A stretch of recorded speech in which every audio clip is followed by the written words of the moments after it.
Maro no tsy mbola fantatsika eo amin'ny toe-javatra misy eo amin'ny fiainantsika. Maro no mbola tsy fantatsika. Izany no lohateny izay anasako anao indray amin'izao anio izao.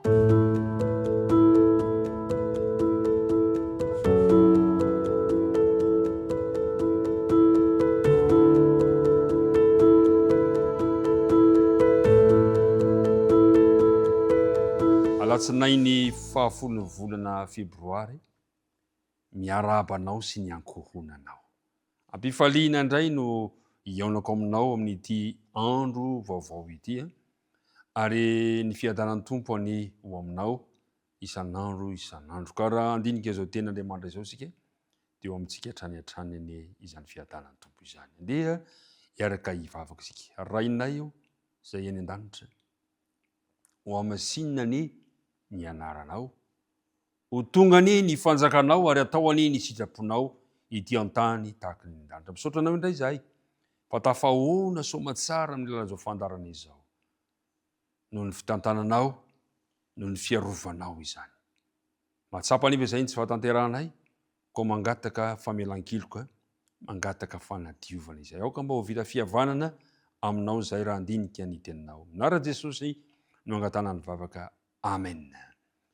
Ry mpiara-midinika namana isany, maro tokoa ny tsy mbola fantatsika eo amin'ny toe-javatra izay misy eo amin'ny fiainantsika tsirairay avy.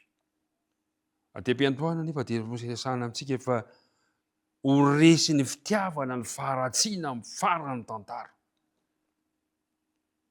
Kanefa na izany aza dia mbola misy fanontaniana manahiran-tsaina foana mipetraka ao an-doha.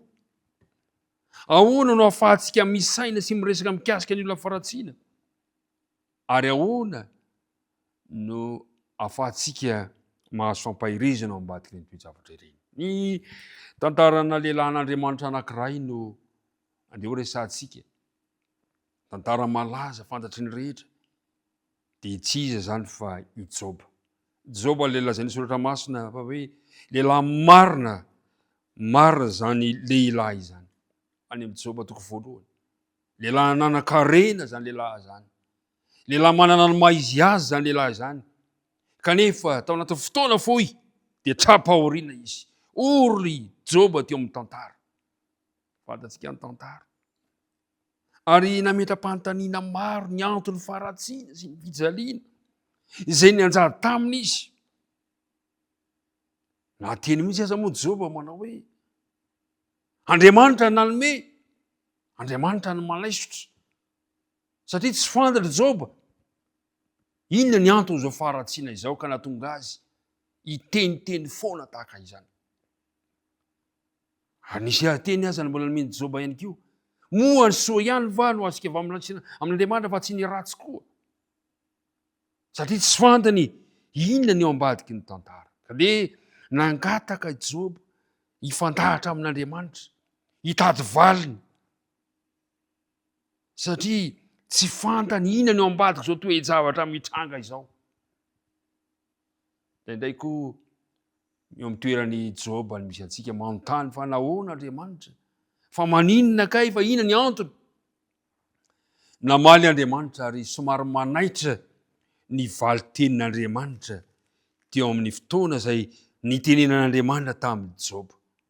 Ao amin'ny Joba toko 8 ka ny 1 sy ny 2. Hoy izy hoe, ary teo anatin'ny tafio-drivotra Jehova dia namaly an'i Joba ka nanao hoe, tao anatin'ny tafio-drivotra. Izany ny dikan'izany dia izao. Fotoana tena manokana miezinezina. Tian'Andriamanitra ho fantatra Joba tsara.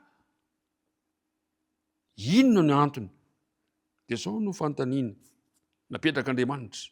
Ary manaitra ny valiten'Andriamanitra manao hoe, iza moa izato manao izay hamaizina ny fisainana amin'ny teny tsy misy fahalalana? Raha dika amin'ny teny dika teny hafa dia manao hoe, iza moa izato manamaizina ny fikasako?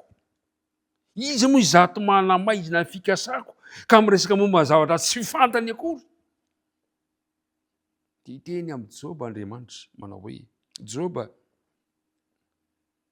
betsaka ny zavatra tsy fantatrao betsaka ny zavatra tsy takatrao ny ambadiky ny tantara no ambadiky ny toejavatra anankiray. Nametraka fanontaniany Joba dia namaly Andriamanitra. Zao no navalin'Andriamanitra reo ny 1:4. Tarian'Andriamanitra Joba manao hoe taiza renao fony eo nanorona ny tany, ambarao raha hainao.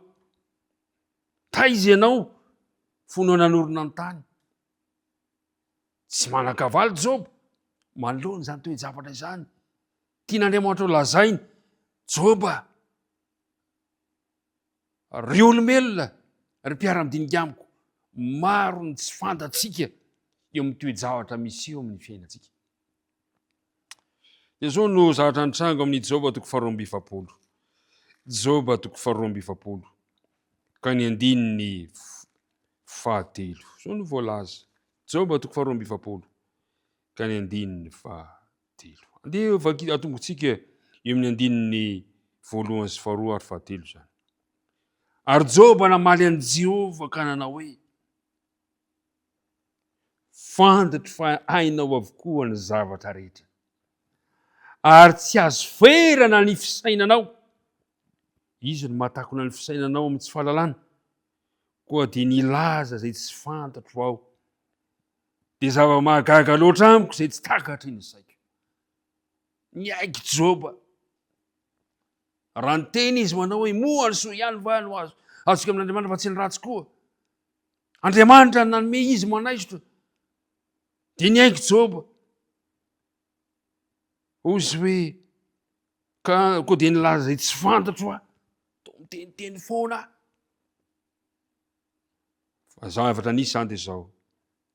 Niaiky Joba fa mahay ny zavatra rehetra Andriamanitra. Fantatr'Andriamanitra avokoa ny tsipiriany tantara. Niaiky izy fa voafetra ny fahalalan'ny olombelona. Maro ny tsy fantatsika, maro ny tsy fantatra Joba, ka dia ny antso ataoko aminao androany. Tokony anaiky ampaniretena tahaka ny Joba isika, fa zavatra maro eto amin'izao tontolo izao sy ao ambadiky ny tantara hita ny masontsika ny mbola tsy fantatsika velively. Aza mihevitra ny tenanao inona ianao, fa maro zavatra mbola tsy fantatrao. Dia niaiky Joba, ary tokony ianaiky ampaniretena tahaka ny Joba ihany koa tsika. Ny tsy fananantsika valina amin'ny fanontaniantsika dia tsy midika akory fa tsy misy valina mafampo izany, na koa hoe fantatsika ihany momba zavatra rehetra indray androany. Mpiara-midinika namana, mandra-pahitantsika ny marina, mandra-pahitantsika ny valitenin'Andriamanitra, dia mila mahatoky ny hatsara-pon'Andriamanitra sy ny fitantanany isika tsirairay avy. Ianao ve tsy efa mba nahatsapana izany?